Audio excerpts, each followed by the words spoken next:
Yes, a tragedy happens. People scroll past it and they don't like to look at it. They don't like to think about it. And they think it's never going to happen to me until it does. This is the Swino Creative Podcast. I'll be your host, professional photographer and video content creator, Brian Swino. In this podcast, we will discuss all parts of business, marketing, mindset, creativity, and self-improvement. Sometimes with the help of a special guest to provide some incredible outside perspective. Jasha, tell us who you are and what you do. My name is Jasha Conner. I am a nurse practitioner. I currently own a wellness center, a medical spa, where I do a lot of health coaching, lifestyle coaching. I do some prescription medical weight, management. Also do hormone replacement therapy for both men and women. We do a lot of laser treatments. That's our Spectrum laser. It's top notch. We do a lot of laser hair removal, a lot of facials, a lot of things that we can do with that laser to really give people, they feel better. Whenever we look better on the outside, it brings their motivation up and they just feel better about themselves. So I love doing that kind of stuff. We also have massage therapy. I don't know how I live without massage therapy anymore. And we have Macy that does aesthetics, and she does a lot of cool things. So we're bringing a lot of good wellness stuff to the community, I believe. You said the other day that you're going to have a sauna. Yeah, it's coming this week. I've always wanted a sauna. The health benefits of it, if you look it up, it's huge. And it's a lot about, decreasing inflammation. That's a lot of what our problem is. We have a lot of joint aches and a lot of arthritis, and our people are getting sicker sooner. And it has a lot to do with inflammation, and saunas do a lot of work for that. Nice. I love it. So you're all about being healthy, being well. Yep. Let's backtrack a little bit. Okay. Let's tell the people who you are and where you've been. As a person and in my health journey. Yeah, your health journey, but also personal and professional. Yeah. So maybe start, maybe not as far back as high school, but what led you to this? It kind of goes back that far though when you think about it. And when I was researching this, because I was such an unhealthy teenager, I was so unhealthy in my 20s. I ate the fast food. I lived off ramen, hot dogs, and macaroni. That sounds familiar. Yeah. And I remember I was so sick in my 20s. I was going to see, GI specialist, Dr. Byrne, having to have my upper scope, lower scope, had eczema all over my body. And I can remember during that, I was in healthcare, and that nutrition never crossed my mind. Even when I was in healthcare, I did critical care, I did a kidney specialty, I did lung specialty, I've done ER medicine, and we never once think about nutrition. And I can remember, through that time, I would gain weight, then I'd try to find a fad diet real quick for summer, and it was never healthy. And, kind of what led me into this was, I know a lot of people know, but we suffered a trauma in our family. And I remember at that point in my life, I was 70 pounds overweight. I was depressed. I was working in the healthcare system. I worked with, nephrology department to where we really watch medications. We watch things like that. And I remember thinking, I am tired, and I know I've said it before, and even my own personal podcast, but I can't help people die anymore. I want to help people live. And I started my own journey. I had been put on psychotropic meds after the trauma, and they made me crazy. They literally made me crazy. And I remember saying, okay, I've got to research health. I've got to figure out how to get healthy and quit looking for a fad diet just to get skinny. And the research blew my mind. It blew my mind, so much that I'm reading this and I'm going, how do we not know this as healthcare providers? And it really caused me to slowly engage and really start digging into the research and realizing that there is so much more to nutrition than anything else.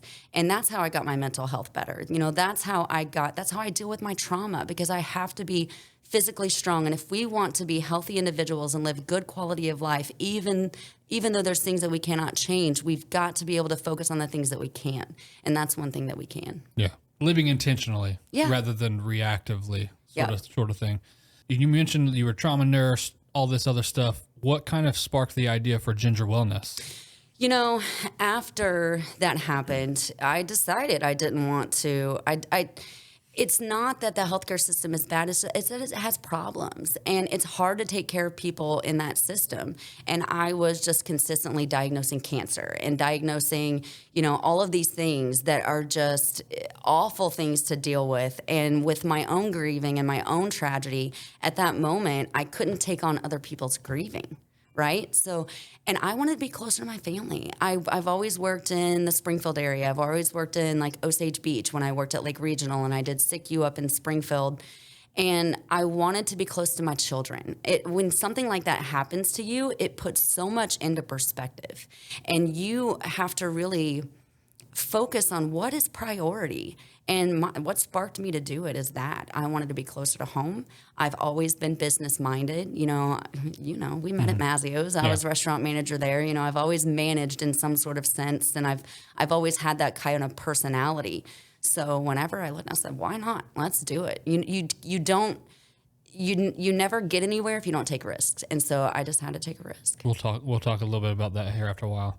What were some of the challenges, the initial challenges of starting Ginger Wellness?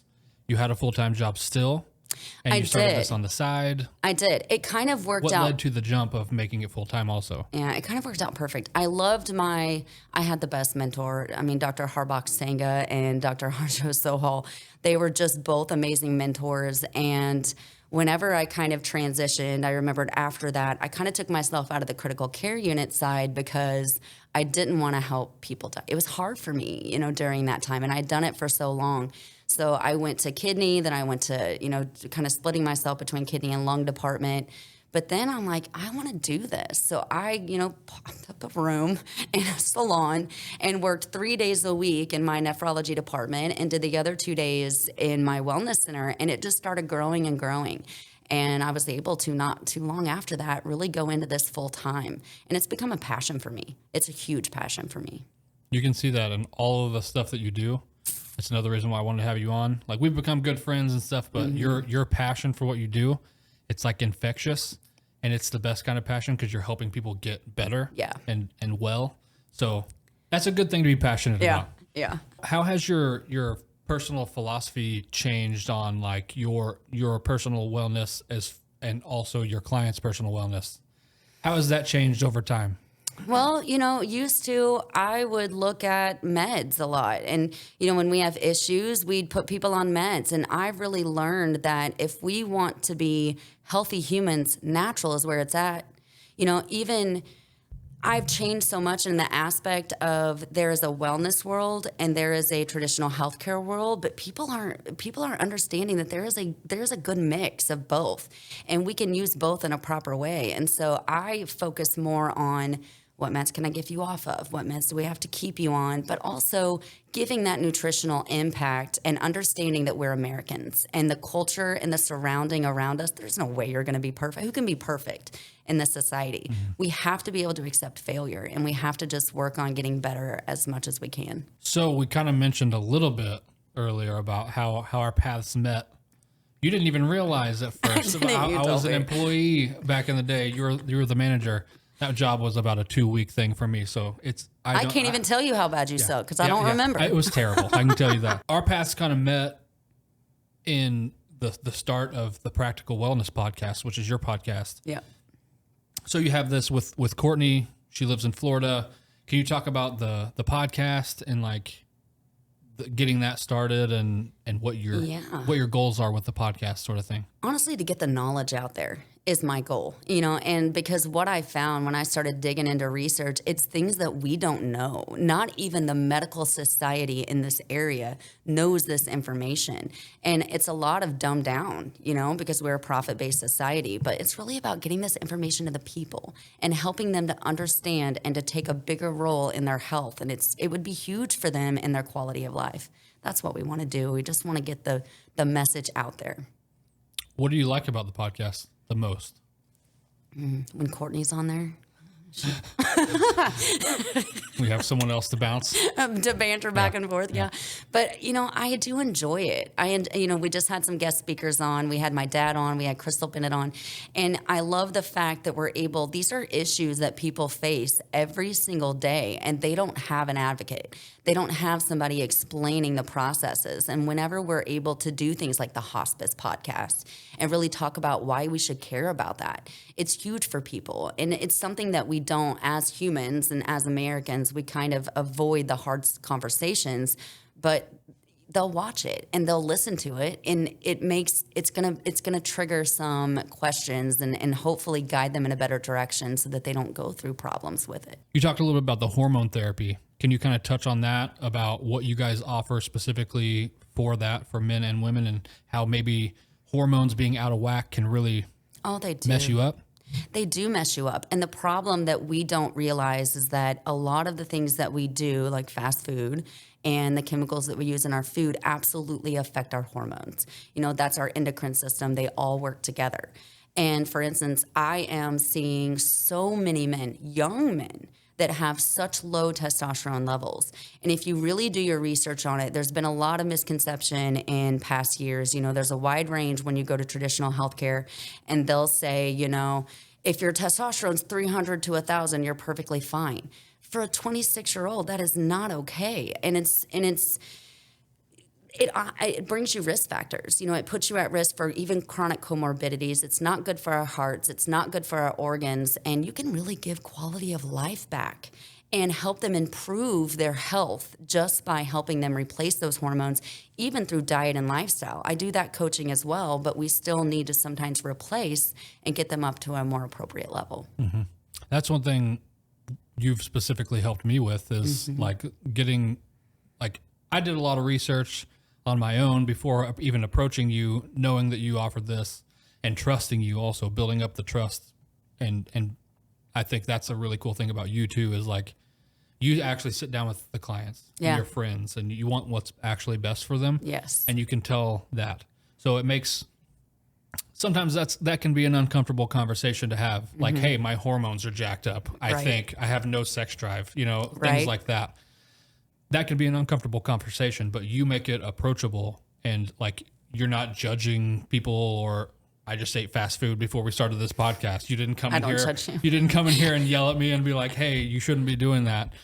You'll help me, Yes. So I think that's another benefit of having you looking out for people's wellness. It comes across, and you can tell you actually care. So that this will be the first time I'm ever publicly saying about the hormone therapy stuff, but that is something I've had a significant boost from. Mentally. Oh yeah. More than anything is I felt like I was walking around in a fog, and it was like I was sleep deprived at all times. And that's the one thing about being on the TRT is that was gone within 24 hours. That's what it does for you. I felt great since. And people don't realize, we've gotten into this phase to where we walk around like that, and we're just, it's normal. It must be normal. It's not normal. It's not normal. And so really helping people get their lives back is one of the most fulfilling things that you could ever do. Well, I appreciate it a lot. Yeah. Because I feel 100% better. It was like I was walking around in that zero range. Yep. And then physically feel good. I ran 10 miles for the first time. It helps physically, it helps mentally. It does. Having your hormones and stuff, it's weird. It's like changing the oil on your car, If everything's working how it's supposed to, it's a weird feeling. It is. Because we're so used to, like you said, everything not working how it's supposed to. So yeah, and I walking appreciate around it with brain fog and a haze. Yeah. Well, that's also sleep. Sleep is a gigantic issue in the world, but especially this country of people that you have to wake up at 5 o'clock in the morning. I lived this. Wake up at 5 o'clock in the morning and go to a factory job. You work 12 hours. Yeah. You have no time for anything. If you have any sort of outside anything, I was trying to build a business on the side. Right. Then you get no sleep, zero sleep. So it was I was walking around sleep deprived like that, wherever my hormones were completely out of balance and stuff. So that it was a direct correlation for me. And that's why you can't judge people, right? Mm-hmm. I mean, how in this American culture are you going to be perfect? There's no possible way. And so for us to even say, "Oh, you ate fast food today, shame on you." Good luck. Good luck trying to avoid everything. It's not possible. Yeah. Okay, so we've talked about the business stuff. We talked about your podcast, which is going awesome. And I also appreciate you having me on to produce the podcast. Yes. If you guys haven't, it's called Practical Wellness Podcast. It's great. They do a really good job. Jasha, Courtney, they both do a good job and present the information in a dialogue. It's a conversation. Yeah. And that's what I think, like just being in the room and hearing the stuff, it's made an impact on my life and Mary's life, which is my fiance for people who don't know. And like we've changed a lot of stuff around in our life just because of hearing the information and you guys talking about this stuff. So Love it. your impact is happening. Good. That makes me happy. We've covered all the things business related. Let's dive into you a little bit more. Oh gosh. This will get deep a little bit, maybe. You talked about the tragedy your family went through, and any silver lining that came out of any of the tragedy was you getting your health back on track, you realizing that you need to be the best you could be for yourself and your family and for other people and be that advocate. Do you want to talk about what happened? And then I know you have the foundation and Jaden's stuff. Mission. Yeah. Yep. Yeah, I don't mind talking about what happened because I think it's important that we talk about that too.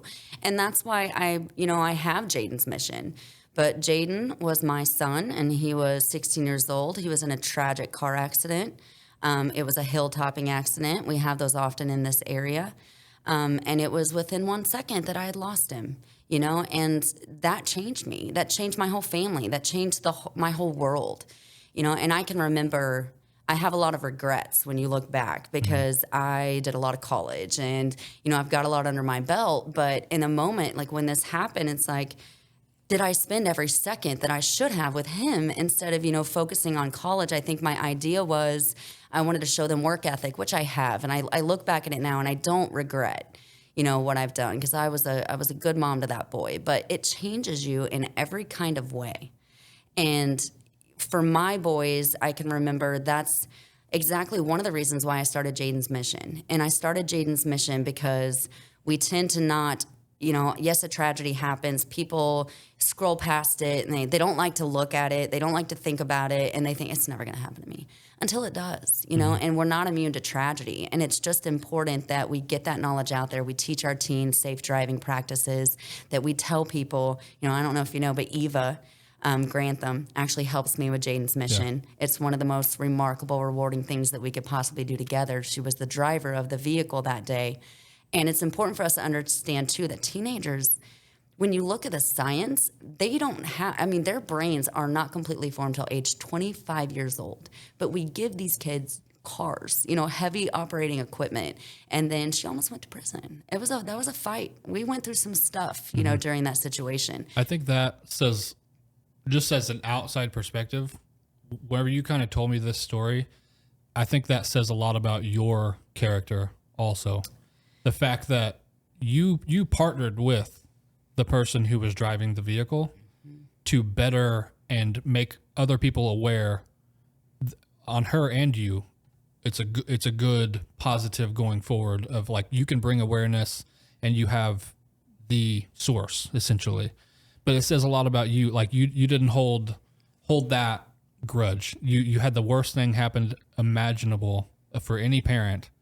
And you didn't take that on the person who was driving the vehicle. You partnered with her to make it a point to teach other people that this can happen to you. Yes. I feel like that says a lot about you as a person. Thank you. I think a lot of it is my knowledge too. And I know that about teenagers. And guys, I was the dumbest teenager you would have ever possibly have met. And it was so much that I can remember this happening and thinking this could have been me when I was 16 years old because I was that dumb. We're just dumb when we're young and we really need those adult guidances and those adult people that really navigate us. We see a lot get posted online, I think it was like a couple weeks ago and I saw kids hanging out of a car and people posting about it. And I said, just let kids be kids. Like, we are the adults, and we have to teach them that in one split second, that fun, that happiness of hanging out of a door, you get hit, you're done. And they don't have that ability to understand that They don't have the ability to foresee consequences to their actions. It's proven. It's scientifically proven. We know that. And I think that's important for people to know. And they need a lot of adult guidance, even when they're 16 to 18 years old. Mm-hmm. So your mission that you're on, what is kind of the goal of that? Is it just bringing awareness? Oh, yeah. And, we did this. We went to Stoutland not long ago, and it was such an amazing experience. And, for a minute, I was telling Eva, because we've been building this wellness center, and I'm like, man, I'm gonna make sure we can get out there, but we need to get some videos built too. But to be there and present with those kids and see that they paid attention. And I got so much good responses, people coming up to me after saying, this has happened to me, this has happened to me. And it brings awareness that we have to show them that this is the outcome and that this can possibly be what happens if you make those dumb decisions. And having Eva there is just even perfect because she's still young. But if you even look at what she's done, she's matured so much, but she's got to live with that for the rest of her life, just like I have to live with that for the rest of my life. But even with her talking to those kids, it makes such an impact. Mm-hmm. What is do you have one example of what we do? Yeah. Of doing it. Yeah. So what we do is I kind of bring the scientific aspect. I'm a nurse practitioner. I've done a lot of trauma, things like that. So we go through statistics, and I talk about the most common reason that we lose teenagers is vehicular accidents. The most common thing that causes it is the speed that the car is going. And I go through a lot of things like that, but I'll tell you the biggest impact, in the middle of this teaching that we do, we have Eva's 911 call. And it's when Eva called 911, you could tell the panic in her voice. And you could it makes every kid in that room, their eyes go like huge. Yeah. And the reality of it, when they hear that 911 call and they know that call is real and they know that call happened on that day, you can see that impact that it has with those kids. Mm-hmm. And then Eva will come up and she talks about her experience after, because it wasn't such a great experience after. High school can be rough. She got a lot of bullying coming after on top of this kids are kids. They're really ignorant in a sense. And I remember my family had to make a post and say, we do not condone this behavior, please back off. But everybody grieves in different ways. And if they don't have adults helping them grieve, they're going to do it in a wrong way. Mm-hmm. Fortunately, I've never been in the spot for that. I think as a parent, no one wants to think that can happen to them or their kids or any of that. Our daughter she just turned 15. So there's been a lot of vehicular talk in our house. Yes. And every time from hearing you talk about it and all your story, that is what pops in my head. And knowing as a young dude growing up, it was like driving fat, that's not as cool as it seems. And things can happen in a split second, and it happens even faster the faster you're going. Yeah. So getting that across without being, you don't want them to be scared of driving. No, and that, I say that in that. I don't want them to be scared, but I want them to be cautious. Mm-hmm. Which is how everyone should drive. Yes. So yes. If you're behind a motor vehicle, you're driving a speed bullet, and so just be aware. Be careful. Be aware. And other people are on the road, not just you. Yeah. Kind of shifting from that a little bit.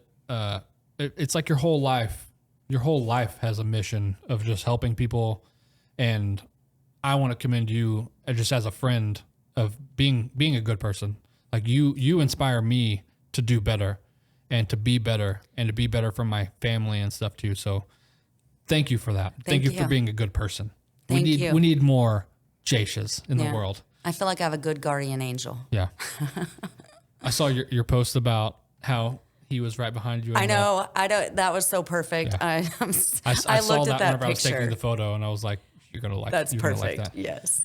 I mean, obviously that would be a setback in your life, but are there any maybe professional setbacks or in your life other than that you've went through that you had to consciously make a choice and chose to tackle this setback?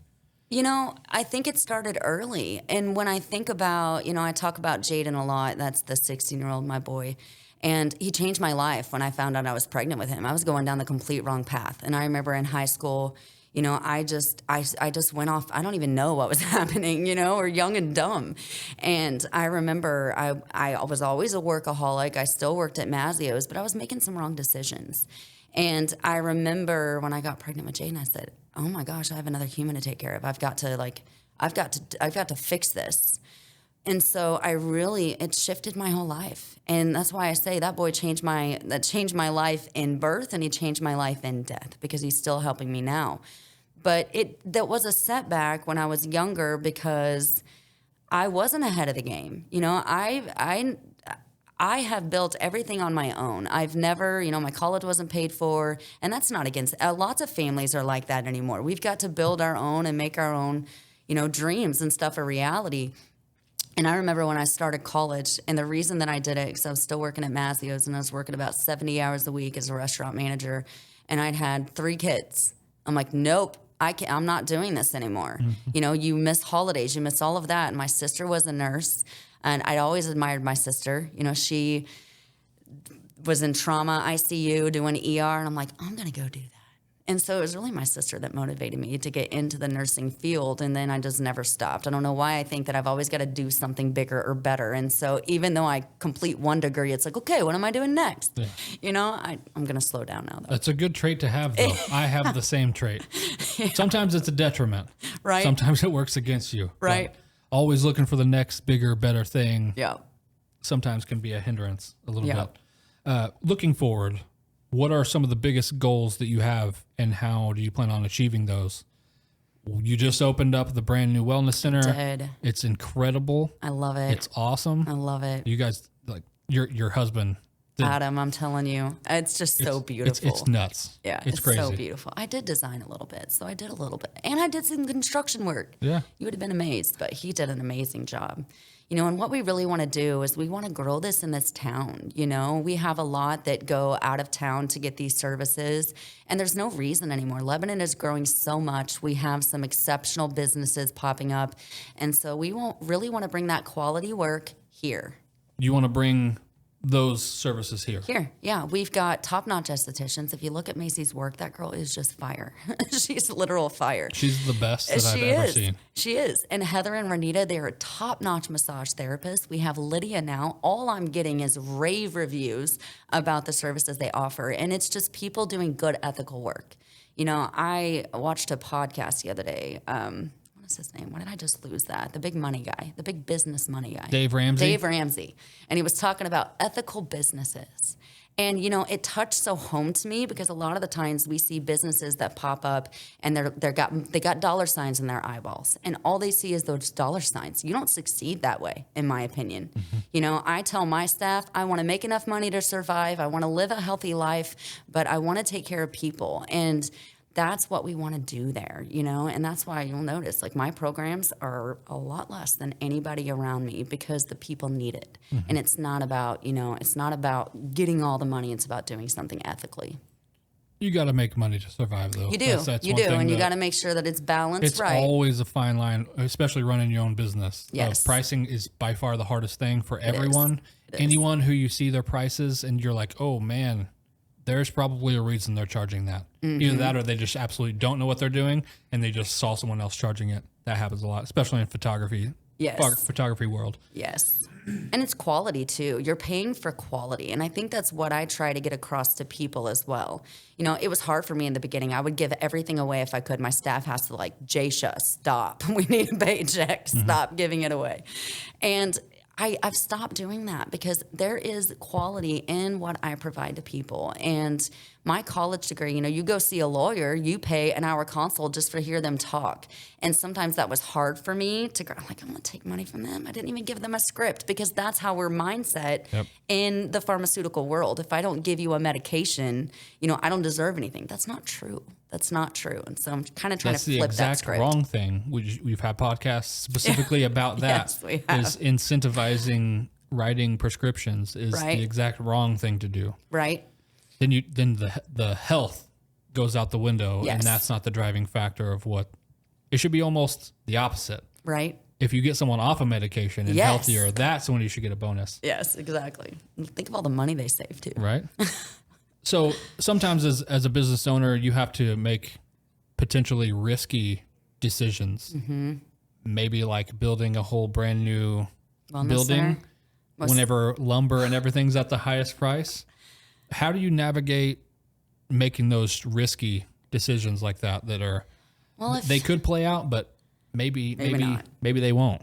You know, if you've ever known me, I'm a risky gal. I like to take risk, but we literally poured our heart and soul and everything we had into this because I believe that it is, and it already is. Like we've been in there, 2 weeks, and it is just growing massively. And we wanted to provide that wellness area. We were running out of room over there, but it's just so important that when you're in a business sense, and I can tell you another risk I took is getting on video. If you knew me back in the day, this was not me. This was not that girl that was going to get in front of a camera. And I think it's so easy for people to look into the business world and they see us coming out and they're like, oh, she must think much of herself. Actually, I don't. I sit at home and I rewatch that and I'm like, oh my gosh, I did that. You know, I'm going to change that. We're our worst critics, right? We just really are. But you've got to take risks to succeed. And I've learned that. And I feel like every risk that I've taken has paid off for me in the long run. So I'm going to probably keep doing it. Let's talk about that just as a side note for a second. As a person who is not natural on video, how did you feel stepping into doing video? And then once you have done video with a professional at a professional level, how has that shifted your mindset on it? Well, honestly, I'll tell you in the beginning, the only reason that I agreed is because you could edit me. But now I've gotten so comfortable, right? And it's a lot about that comfortability, and you make it very comfortable to get on video and having a conversation. The biggest thing that I've learned about this, don't rehearse. Like, do not rehearse. If you're going on a podcast or you're talking, really talk from the heart, have a conversation, and don't just rehearse because you won't mess up every time. Yeah. It's like memorizing a script. Yeah. If you know what you're going to say, you're going to mess it up. Yeah, but if you don't know, exactly. It's good to have, like, I have a bullet point. I have kind of a guide of the points that I want us to hit. Right. But we have conversations all the time. We talk about a lot of stuff. Every time we meet, it's like a 3-hour conversation, which is great. Yes. I love doing that and hearing other people's stories and stuff. But sometimes you got to have a little bit of an outline. Yes. There's a fine line there between, having stuff scripted. There is a time and place for scripts. Yes. But for someone out there who may be questioning whether they should start making videos or they should hire Swino Visuals for producing them content or something. Yeah, I'm going to say do it. And I'm going to say, I second guess myself a lot. And I thought, nobody's going to want to hear me talk. Why do they want to hear me talk? I'm going to butcher it. Everything ran through my head to try to talk me out of doing this. But and what's the worst that could happen? That's what you've got to, whenever you're going to take a risk, what is the worst that could happen? You mess up, so what? Who cares? Just don't do it again. But you got to try. And if you've got something that the people want to hear, we've got to get it out there. You've got to, get your voice out there. If you're a business owner out there, this is where it's at.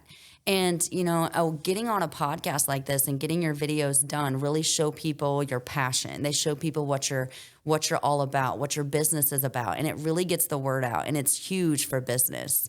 I think a lot of people hesitate on spending the money on this. But what I've learned, the return is, it's an investment that a business should absolutely make.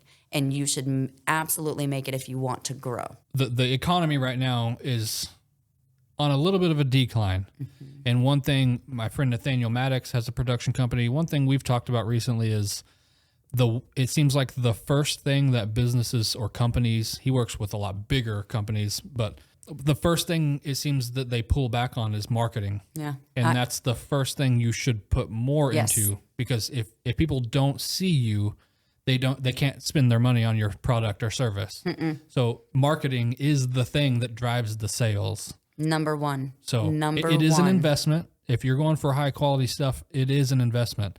But look at the TikToks of the world right now. Yes. You can make, everyone has a phone. Yes. 99.9% of people have a phone. You can make stuff with a phone, but there's also ways to maximize that. So this year we're going to look into doing some classes and stuff like that to teach people how to maximize what you have. And then if you want to go that next extra step, we can provide that also. And I'll be honest, you know, like I feel like I am where I'm at because you helped me, you know, and marketing is so huge. And even in an economy dip, that is the last thing people should be getting rid of. We should be amping that up because you've got to get your, you know, videos out there to more people. And it has just been, it's not something that I will ever be scaling back on my investments. That's good to hear. We've touched on this a tiny bit, but going a little bit deeper, have you ever experienced the self-doubt that comes along with running a business? And then how did you, everyone has that little voice in their head that tells them like, you're not cut out for this, that sort of stuff. Imposter syndrome, that's called. Yep. How do you deal with that? Everyone has their own way. And it's bad. It's so bad. You know, you'll go home and I'll rewatch something and I'll be like, you're an idiot. Why do you think you can do this? You know? And honestly, it's the people that I surround myself with. Like, Jasha, stop it. You know, people are listening. People want to hear what you have to say. And it's my clients that I can see their engagement when I'm doing it. But that self-doubt, you can't dumb it down. I don't know what we do about that. You just have to push through it. Mm-hmm. And even though one day I'm like, okay, you'll kind of see me kind of slide back. I'm like, I'm not going to post anything. I'm not doing anything. I'm posting too much. You know, people are sick of my face. And then I realized, Jasha, you're being an idiot. And just do it. Just do it. And always I get those people like that. For one, that video that me and you made that I send out to all of my clients. Yeah. Even today, I have been consistently, after doing that video with you, that is such an awesome video. I mean, it was so on point. You're so right. And those are the kind of things that really drive me to keep going, because if it was just up to my self-doubt, I'd have been done a long time ago. Piggybacking off of that, the self-doubt is as it pertains to like owning a business, starting a business, that sort of thing. There's a lot of self-doubt that creeps in, even if you're super confident. Mm-hmm. I pride myself on being pretty confident in what I do and how I do it. But whenever I made the leap full time, it was terrifying. Am I cut out for this? Like, you have to really take a good hard look. What would you say to someone who is either maybe thinking about starting a business or thinking about making the leap to full time? What would you say to get them over that self-doubt, that little setback? Do it. I would just say do it. You know, we talked about this because I did the same thing when I was leaping into going in full time, and everything swirls through your head. Is my family going to survive? Are we going to be able to pay our bills? Is money going to be coming in? But you will never know until you do it. And, you know, I had to really sit there and say, okay, let's say that I go out full time and this is just a total wash. Go get another job. You have skills. You know, I think sometimes we think, oh, I just could never do that. I just could never do that because so what if it fails? If it fails, go back and you have a skill set. You can get a job and you can still make money. But you are never going to know if you can be successful if you do not take that leap. And you can think about it all your life. And by the time you're 50 years old, you're going to look back and you're going to say, I wish I'd have taken that leap. Everyone thinks of the safe job. Yes. Like whenever I worked at the factory, they said that all the time. Guess what? They laid off half the factory 2 times in my 4 years of working there. Yep. How safe were those people in their safe job? Yeah. That's one thing that really, really opened my eyes. And I was like, I need to get out of here. Like I'm thankfully a hard worker by nature, so I wasn't one of the people that got let go. But like my fiance, whenever I made this transition to full time, her thought was the safe job. But it's very limiting. There's always a ceiling with a job. Whenever you work for yourself, whenever you have your own business, the ceiling is whatever you make it. Right. And however your ability to break through each ceiling. And I always take that as a challenge of seeing what's next. Yes. You're the same way. Yes. Opening a new wellness center, me opening this building. Like, it's always what's next. Where's the ceiling and how can I smash through it? Yes. Taking it as a challenge. And I think that's kind of that entrepreneurial sort of mindset that not everyone has and not everyone needs to have. If everyone had the same thought, nothing would make us special. Mm-hmm. You know, the fact that we think like this and the people watching this podcast probably think along these same lines.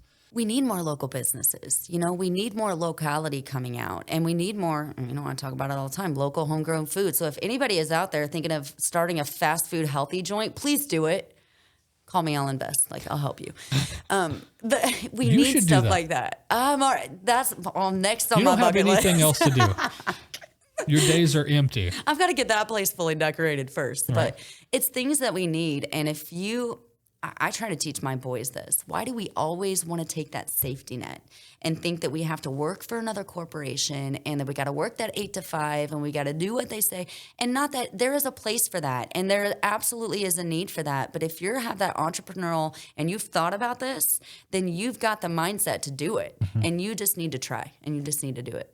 Healthy fast food. I always think like people will be surprised at what they can accomplish. Yeah. Like if you set your mind to something. Yourself. Ask my husband, look at that wellness center. I can see him looking at me like, I did that. I did that. Yeah. It was cool seeing the grand opening and knowing the amount of work that he put into that too. Oh, yeah. And that all of you guys obviously put in a lot of work, but like he legitimately built the whole thing. Yes. Seeing his face whenever everyone was in there and everyone's talking to him about how awesome this is, and like he lit up a little bit. That was pretty cool to see. Yeah. Yeah. It's cool whenever people do hard work and get, the reward from it. Yes. Yeah. Yes. That was hard work. We were there on Christmas Eve, Christmas Day, New Year's Eve, Yeah. Thanksgiving, I think. So yeah, it was hard work. But now it's open. It is. So are there you said the sauna. Yes. Sauna's coming That's this coming. week. Mm-hmm. What is going to be your offer with the sauna? Because I need to personally know so I can reserve it for like every day at some point. Right. So it's going to be basically like $1 a minute. So we'll have like 30-minute sessions for $30. You can buy packages. So packages will get you some off. We're also working on a deal right now. I don't have it really truly lined out to where my current members will get also discounted off of that infrared sauna. And when we get memberships up and running, they'll have a certain amount of sauna time that they can do every month. So we're still fine-tuning that and really working that out, but it's going to be good. That's going to be sweet. I'm going to become a rotisserie chicken in that thing. That's my plan. Is there anything that you, in your life, professionally or personally, haven't done that you want to do? And if there is, do you have any plan to make it happen? Oh, yeah. I want to go to Spain and Italy. And the reason, I don't know, I want to go there so bad because one of the reasons is they have such a healthy culture. And people think in this current society, I think when I talk to anybody, yeah, I'm going on a diet. I'm not eating bread, pasta, or anything. I'm like, that's not the issue. Look at Italy. They have fresh food. They all do it local. And it's just such a cool place. So we travel a lot. We've been on vacations. We've been to Florida. We've been to Mexico. We've done all those things. But Italy is going to be my trip. That's going to be the trip.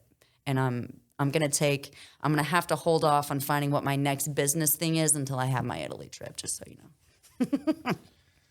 Fast food, healthy restaurant comes after Italy. Yeah. Maybe you'll get an idea in I'll Italy. figure it out, yeah. Thank you for being on. Thank you for being willing to come here and talk and share your story. And I feel like the more that we can get stuff out, and you're kind of the same way, the more we can talk about our stories, other people can relate, and it might change something in their mind or mindset and enable them, give them the keys, and they can drive the car wherever they want. So I appreciate you as a friend, as a person, as another business owner. You inspire me a lot. And thank you for being so good to me, my family as well. We appreciate it. A great family. And I thank you too, because exposure is everything. And through Sweeno Visuals, you have given me so much exposure. So I cannot thank you enough. It's been remarkable. You hear that? You hear that, everybody? Yeah, the collaboration here is just impeccable. All 3 cameras. Do you hear that?